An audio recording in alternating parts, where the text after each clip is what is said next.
I try to be diversified because my ultimate goal is for me to have passive income. And so being a general partner is good and fun and I love it, but it's not the end game. The end game is for me to invest in every single deal that I promote to investors and also ensure my own passive income. So that's sort of the end game. If I'm going to invest, might as well be, on the GP side and offer it to my investors if I think it's good enough.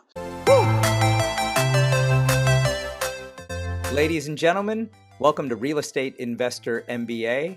My name is Tejas Gosai, and I've had the honor of helping hundreds of investors achieve the American dream by creating generational wealth through real estate.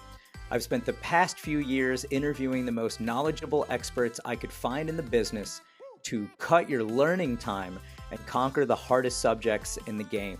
Check out rei.mba, which my team and I have packed with over 75 interviews and free access to our real estate roadmap, webinars, and publications. If you're listening, I am rooting for you, and you're already on your way to financial freedom. Cheers and happy hunting.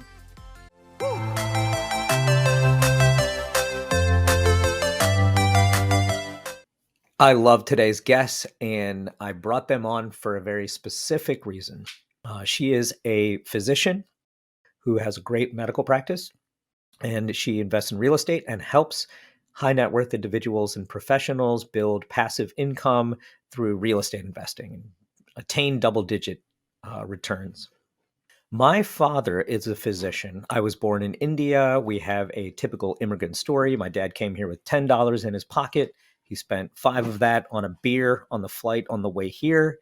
And I got to grow up. It was an honor to watch him build a medical practice into 20,000 patients, MRI imaging, 3 facilities. Beautiful. Real estate was at the core of my family's growth. And that is the American dream. That's one of the reasons that I love this podcast is I get to help people do the same thing. When I graduated law school, I spent a lot of time building my family's wealth. I developed hotels, gas stations, medical office buildings, and large retail strip malls. And I syndicated a lot of capital to be able to accomplish this. The investors that I worked with had very serious jobs. Most of them were doctors, lawyers, dentists, entrepreneurs, and they saw the long-term investment paying off for them. And a big part of it was to be able to spend more time with your family and kids.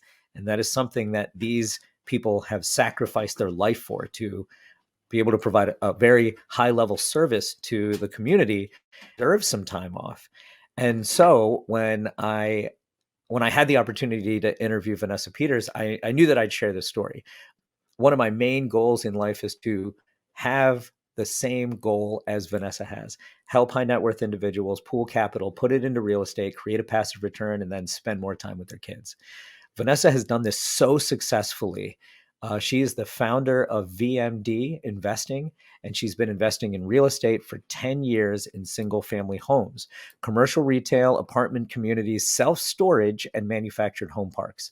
She has invested in over 4,500 units across 20 properties and 5 funds. She has a very busy family practice since 2002, and she's also in physician leadership for her group, which has 12 locations and 84 providers. She earned her medical degree at the University of Calgary, Alberta, Canada. She also has a thriving full-time family practice. Just mentioned that. She's a pilot as well, which is amazing. And VMD Investing helps busy professionals build wealth with passive income producing real estate that provides double-digit returns and a proven roadmap to financial freedom. We have Vanessa Peters with us today. Super excited. Thanks, Vanessa. Hey, happy to be here. Thanks. Definitely. You are a very successful and busy person. I want to respect your time. Can you tell us a little bit about yourself? I just gave a long-winded intro. Awesome. Thank you. Yeah, my name is Vanessa Peters. I'm a family physician. I'm located in North County of San Diego, and I've been here in practice for over 20 years. And so that's my day job, and it keeps me pretty busy. I'm also an administrator here at work, so I'm the chief medical officer of the group as well, which involves just caring for the doctors and making sure everything's working okay, hiring, and all that kind of stuff. Also, I do have a real estate company that I started in 2018, and I just love real estate, and that's my side gig, my passion, and I love educating other busy professionals on ways that they can increase their passive income. And so, kind of got into it as a passive investor, and then jumped in the GP role as well. That's awesome. Thanks for that. Quick and concise, but a lot to unpack in there. I love your bio. I love the aviation background, and the education part of it. So you have a book that has been around for a bit, successful real estate investing. Can you tell us how to get that and what that has done for some of your clients? Yeah, absolutely. So, my book is called The Busy Professional's Guide to Passive Real Estate Investing, A Physician's Path to Building Wealth, Creating Financial Freedom, and Leaving a Legacy. It's a short book. You can see you can usually finish it in about 3 hours. I wanted to keep it really short and concise. It just goes through my story, kind of how I got to where I am, and also my goals and kind of ideal life. And then the nuts and bolts of syndication for new people. It's a primer on syndications and why they're so great as an investment for folks like myself and other people who have full time jobs. You can purchase it on Amazon, so you can find it Awesome. there. Mhm. So I want to talk about today and what's going on now. There's a sense of I don't know, fear in everybody, and my goal in the program is to like limit that. There's education and historical data out there, but I can tell you're a systems person. You have to be if you're running a medical center and you're also doing this. Um, so high net worth individuals, I'm assuming accredited investors. Almost always accredited investors. Occasionally, we have deals that are not that are 506B, allowing non accredited folks. Love that you got right into that part of it. The SEC and fundraising is very uh, specific to stay clean and legal. We just had a couple podcasts about that. So the folks that you're working with, they're the opportunity is, hey, we have these projects and you want to take advantage of it, keeping your full-time job. Mainly doctors. Are there other specific industries in there that you work with? I would say that a good chunk of my investor base are doctors, but it's really anybody who is accredited and has interest in passive investing. So I have a lot of folks who are business people in other realms like tech and even entrepreneurs. The entrepreneurs really understand this stuff easily. They really get it. And the folks who are W-2 are a little hesitant sometimes to get started, but I get referrals a lot. And so my investor base grows based on, oh, my brother, my sister, or my friend, or my colleague, or whatever. So I have a pretty diverse base of high net worth individuals in my list. Awesome. What about the projects, area, location, size? Can you share some of the fun stuff? Sure, yeah. I try to be diversified because my ultimate goal is for me to have passive income. And so being a general partner is good and fun and I love it, but it's not the end game. The end game is for me to invest in every single deal that I promote to investors and also ensure my own passive income. So that's sort of the end game. If I'm going to invest, might as well be on the GP side and offer it to my investors if I think it's good enough. So I do a lot of multifamily, of course, but we also have self storage. And another big section of things that I'm doing is land entitlement and build for rent. Wow. So those are the three big areas, a few smaller other things, but those are the main ones. The locations that we invest in tend to be not here where I live in California. We invest in the Carolinas, in Florida, Texas, of course, and some in Arizona. And a couple in Georgia as well. That is beautifully national. How about the specific asset? Are they, are some of the bigger ones? Can you tell me about how small, how big? Yeah, the deals tend to be larger deals because I'm since I'm not the key principal on the deal, I'm coming in as a co-GP, which means that they're looking for some additional funding. My main role is capital raising, but of course I have other roles as well to be compliant. I'm always on the meetings, the quarterly or monthly meetings, and investor relations is my biggest job. Because anytime I do a GP role for investors, it's me that they come to first for any concerns or issues. And so these tend to be 200 plus units in the Mhm. multifamily space. And the raise is usually in the range of 11 to 30 million. Bravo, big numbers, hopefully massive returns. Your Mhm. investors are in a spot where they're trying to take advantage of something in real estate, which you're finding more and more often right now with stock market, crypto, all this other stuff. Are you seeing more of an increase than you have in the past years? Well, the past 6 months has been pretty crazy, as everybody knows. Here we are in the beginning of 2023, and everything was going along swimmingly until mid 2022, when inflation was like, "Oh, this is actually sticking around. Hi. Therefore, yeah, hi, this is not transient. We're going to have to stamp this out pretty heartily." And so, since then, things have definitely been changing, and we're in a flux right now, where, of course, everybody knows interest rates are high, and that means prices need to come down. And so I would say in the past 6 months, we've actually seen a decrease in people who are interested in investing because they aren't sure what's going to happen. And I totally understand that. The deals that I did, which was four in the second half of last year, um, all had to have really good debt. And that was really important to me, that either they had a fixed rate debt or they had a floating rate, but they were purchased a rate cap so that we would be safe. So that's fun to talk about. How are you finding debt? Can you share some of the rates or specifics about that? Well, the going rate for a house, single family home is in the sixes or maybe even seven right now. I'm not totally sure, but obviously that's not really tenable for most multifamily deals. They don't pencil for that amount unless you get a screaming deal. And so we're trying to get interest rates in the 4.5 to 5.5 range, and trying to lock that in either as, like a 5 year fixed or as a 3+1+1. But the important thing is to have that rate cap in place, and that can be very expensive. So what I'm seeing right now in the deals from the past 6 months are that we're not seeing much cash flow initially, and investors are learning to adjust to that, because before you could say, okay, we're going to start and we're going to probably see some cash flow after 60 to 90 days. Now you might see some cash flow after 5 to 6 months, and it's not going to be from the pro forma, the projections. It's going to be a little bit lower.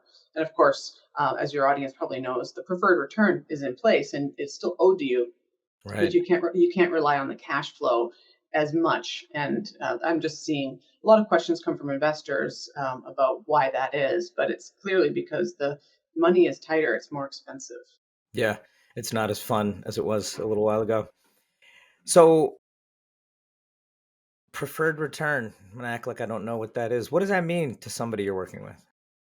So a preferred return is the amount that the investor will receive on an annualized basis from the project, and it's basically before the GP receives any money. And so typically the preferred return is a little bit, you're not going to receive the preferred return right away. Sometimes it exceeds, but generally you will get caught up because it accrues. If you have a preferred return at 7% usually right now for a multifamily, say they only give you 3.5% the first year. Well, next year they're going to owe you 7% plus the 3.5%, and so on and so forth. Generally, you're not going to get caught up unless there's a refinance or a sale. So you can expect that that money will come to you, but it might be in a couple of years, And that's an exit event so that you can make everything clean. right? And of course, after the pref is a split. So you're going to have the split of, usually 70 or 30, 70% going to the LPs, 30% going to the general partners. And the general partners don't see, a true profit until that time, apart from some asset management fees. But they're along for the ride. It's a secured asset. You have a good position, good financing. What about structure in like do you have a PPM or what's your documentation you require for them? Well, since I'm sort of a free agent, I work with multiple operators. I only have four or five that I work with. I'm very, very cautious about letting new operators into my circle that I would really, truly. I invest personally with outside operators, but for my investors, I'm pretty pretty particular. Want to work with people that I know them and I know how they work and I know their communication style and their work ethic. So really, the PPM is up to them. And of course, everybody has a PPM and an operating agreement and a subscription agreement. And many of them are 506C deals requiring that accredited letter. I have one operator that really prefers the 506B, which is great because then I can kind of let all my non-accredited investors know because they deserve to be in the deals too. I actually also have a new, I'm in a land entitlement fund. I'm a general partner, not a co-GP, a GP on a land entitlement fund called Rockstar Capital Fund, which is pretty cool. It's a debt deal. It's totally different from the other deals. It's not equity. And it's a lending fund. And we are actually rolling our 506C fund into a regulation A. So that is a new experience for me. I haven't seen the docs yet, but of course there'll be a full set of docs, including PPM. That one is really nice because it allows unlimited non-accredited investors, a minimum of only 10K and $1,000 increments. So it really provides a lot of flexibility for those folks who want to get in the fund and also allow them to reinvest their dividends quicker. So non-accredited, accredited, good options. The internet has to help you a lot. How do you, I mean, is it mainly referrals? Do you guys put anything out there, newsletters? How do you create awareness for your projects? Well, I'm generally busy focusing on my day job. So for me, it's a lot of referrals. And then if you come across me, generally people find me on YouTube or on podcasts. And that's my sort of advertising. And then they hopefully will hook up and schedule a phone call with me. And, then they're on my list and we can send them out any new deals. I do try to send out a newsletter. Not as often as I'd like, but I'm working on that. That's one of my New Year's resolutions to do a monthly There- newsletter. it's necessary nowadays, Yeah, right? but I don't do any advertising. You won't find me doing any of that. Which is cool. I wanted you to say that. And I think maybe you'll agree, but it's because there's such a small network of people. It's, such a big attrition rate to like, hey, it might work for you, it might not, education, and then they're not accredited, and it kind of just stops there. Find some different folks. How about timing when you're working with these operators? Twofold question. How are they sourcing the deals to you? You're penciling them out and taking the next step. And then when do you go to market? Yeah, so typically I like to get involved early in a deal. Sometimes an operator will contact you sort of late when they've already started raising and they're realizing they're a little short. I don't really like to participate in that because it just feels really rushed. So I like it when they let me know, hey, we've got something under contract, and then I can look at their underwriting at that point and review it, and then we try to launch at the same time. So that if it's a 506D deal and can be advertised, great. Then we can all send it out at the same time. So, and we know as most multifamily deals take about 6 weeks from start to finish. And then are you working with one or two attorneys that create the documentation, dedicated? Since I am a co-general partner, I'm not doing my own documents. So Beautiful. their attorneys are doing that for me. I mean, some other people like myself do fund of funds, which if I was full time, then I might consider that option. But I'm comfortable because I'm only working with a couple different folks, and I'm a big part of the GP. It's really great. How about the future? Um, even the next quarter, just this year, crystal ball stuff. What's your take on all this great news we're getting? Yeah. So I am hopeful that as inflation tapers off, I'm an optimist in general, which can be good and bad, but I believe that we're going to see inflation coming down. The rate increases are going to slow. I'm hopeful for a 0.25 rate hike this next one, and then we will start to soften a little bit. Prices will come down too, so I'm expecting less exits. So in the history of the deals that I've done about 24 different general partnerships, and I've had 9 exits so far, and a big rush of those was in like 2021. And the returns were amazing, like 31% overall, and the hold time was like 2.7 years. So people did really well. We got some good exits. I'm expecting a hold, not a whole lot of exits at this point because cap rates are going up a little bit and the prices are going down. But in terms of new investments, I'm going to be super cautious here in the first quarter and maybe even the first 2 quarters because I want things to shake out and be settled. I'm not in a rush to jump into any deals that aren't ideal. because it's no fun being in a deal that can't get funded, or if the bank starts retreating you and giving you higher interest rates at the last minute, and then you feel desperate and you're looking for additional funding from somewhere else besides high net worth folks, and that's who we're targeting, not institutional types of folks. So I'm taking this opportunity right now as a bit of um, a reset. It's a new year, and it's a good time to focus on some other things besides work. And work, is both my medical job, but also my real estate job. And so, family and health and things like that are going to be a primary focus for me for the first quarter, so that I'm not obsessing too much about the market. Love that answer. Thank you. How about family? How do you, I mean, how many kids do you have? I have one child, and he is going to be turning 12 here next month.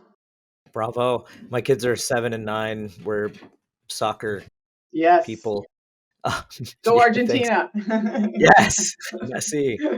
Um, but you have a cool, you know, life after reading your bio, and just want to talk about that. How do you stay ahead of all this and fly a plane here and there? Right. Yeah, I worked really, really hard last year and the year before. So I got my private pilot certificate in 2021, and then in late 2022, got my instrument rating, which is the next level of training, which allows you to go through clouds and some weather. It was very time consuming and Yeah. taxing. Yeah. And so I really had to just focus on that completely. Unfortunately, that's behind me now, and now I can have more fun with the flying and start exploring. But I try I try to have balance, but I know that's a really hard thing to say. Oh, everything's going to be equal. So, I like to have a word for the year and do a vision board every January. And so my word this year is harmony. And harmony to me means that in life in general, which includes work, it includes real estate, it includes family and health and hobbies and giving back, like volunteering, to feel that you're in harmony with all those things. And that's going to require me to maybe step back from some things and not push so hard on other things, and allow me to have a good feeling about this year. And I think I'm actually planning on taking a sabbatical this summer, which is a huge deal for me. My At my job, we did institute of policy in January of 2020, where our physicians who have been here for 5 years or longer could take an 8-week sabbatical every 5 years. And of course, that was right around the time COVID came, and so only one doctor has taken that opportunity thus far. And I'm thinking that this would be the summer to do that, and I'm sort of looking forward to that. That could be really like a mini retirement. And I preach this, like, hey, passive income, and then you can quit your W-2. This will give me a feel for what that would actually be like. That is so awesome. Wish you the best with that. Kind of perfect timing for a sabbatical with Q3 or Q2 and like pounding season, right? It's like we got to go get to work. Um, how has the medical field helped you in real estate? Uh, you know, you saw a need. You've been working with doctors for a long time. You know, how'd you make the break to just focus on this? Well, that's a great question. It's really about the physicians they love their patients, and they love patient care, and they work super hard, and they don't focus on finances for the most part. They just kind of hand everything to a financial advisor and say, here's my money, take care of it. And that's not, I don't believe, the best method. There's no one advisor out there that's going to really have, yes, they have fiduciary responsibility. I understand that, but they are in their lane, and you need to look outside of those lanes and be the quarterback for your own financial wealth. And that might include doing some things outside the box that they don't approve of because they don't get paid that way, or they don't have a license to really provide any advice on that. So I really feel it's about education and stepping back from the norm and doing things that are going to set you free, because cash flow is not something that most doctors look at with their investments.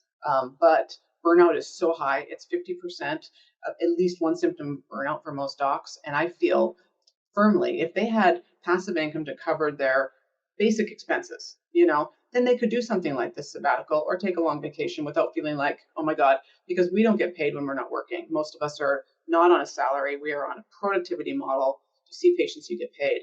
If you don't work for a month, you don't get paid. And that's why nobody's taking a sabbatical, I think. Yeah. Neat that you say that. My father's a physician. I mentioned I've grown up with I went to law school. I was like, I'm not doing what you guys do. It's just I woke up with my dad on calls at 2 a.m., 4 a.m., the beeper going off and all that fun stuff. But there is a place right now where these doctors, you're mentioning burnout. The industry has changed. You've seen that. Can you just talk about why these doctors are, going towards that? Why there's such a burnout? What the hospital system's doing? Because I feel like it's not going to stop at this point. There's something going on where more doctors are trying to get out of the field. Yeah. Yeah, just There's a pose huge it. yes. Once you start diving into the doctors looking for side gigs and alternative means of income, it's pretty big. And the new grads coming out have a different mindset as well. They don't want to be on call. They don't want to go to the hospital if they're outpatient doctors, and they really want that quality of life, that balance. That in when I started, I've been a doctor for 20 years, and when I started, we did everything, and we were proud of it, and we worked ourselves to the bone. Now we feel like we've got it on easy street now because we're not doing all those things, but the new doctors want even more. And so that some of us who are older are like, those young kids, they don't want to work, but at the same time, it's also a good thing because we're trying to shift things. And the electronic medical record has been very hard on all the docs. We used to be able to scribble a quick note. Now, with all the litigation and all the rules and the government oversight, we have so many boxes to check. The doctors spend, I think it's 2.5 hours on average, just charting every day, on top of seeing patients for 8 hours, So, how can we have balance with that? I'm a big proponent of technology. The healthcare system has been so slow to adopt tech, and there's ways that we can have like AI do our scribing for us and things like that I'm really passionate about. I feel like getting us off the computer and face to face with patients will reduce burnout. That's awesome. That's so good to hear. That word EMR, electronic medical records, is like, ugh, dealing with that and hard copies and filings and all these older docs switching. Um, can't be fun. That's probably why they're like, I'm switching. I need to go get mailbox money immediately. Exactly. So we're coming to time soon. What do you tell our listeners? There's some folks that are on the cusp of like doing something, and it's sad for me. We have like 90 episodes. There's some people I talk to, they're like, I got bad news again. I'm going to wait. I'm going to wait. I'm going to wait to invest. I just don't trust this yet. What do you say to some of these younger folks that one day should have passive income and should think about these things, and they're just afraid to get cooking right now? And what do you talk to what do you say to these people? Yeah, I say that the best way to learn is to get involved and do a deal. You'll have, you can do all the reading in the world and all the research. And a lot of us who are, like me, professionals, they can analyze the heck out of anything. But you really just have to do a deal.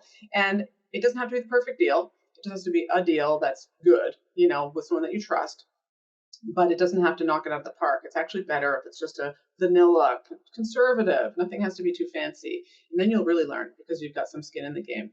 And if you're not comfortable with 50K, then put in 25. And you're going to make more money. You're going to do more investments. So don't fuss too much about the first one because that first money that you wire is the hardest. And then after that, the first PPM you review and sign with all the bold lettering from the SEC that says, this is risky and you could lose all your money. That's hard to get by initially, but once you get a little bit of a comfort level, you start seeing some preferred returns coming in because that's where it's all for me is about getting some passive income. And the stock market is to me so risky, and you can lose so much of your money. But we don't call that fraud, or we don't call that anything. It's just that's just the way it is. Well, when you're investing in a tangible asset, the chances of you losing your principal are exceedingly rare. Hmm. Love that. Great, good explanation. How do we? I mean, there's stuff in the show notes. What's the best website to get a hold of you on? The best website is my website, vmdinvesting.com. And on there is a link to schedule a call, or you can sign up for my Legacy Club, which is my list where you'll get an occasional email with a new deal or hopefully a newsletter. Nice. I love it. Thank you so much for helping us through this, Vanessa. You're awesome. Please come back on the show one day. I'd like to follow what you're doing. Absolutely. Thank you so much. Same thing here. Cheers, guys. It's Real Estate Investor MBA. Check us out online, Spotify, Stitcher, iTunes, Website is rei.mba. Last one. Thank you, Vanessa. Thank you.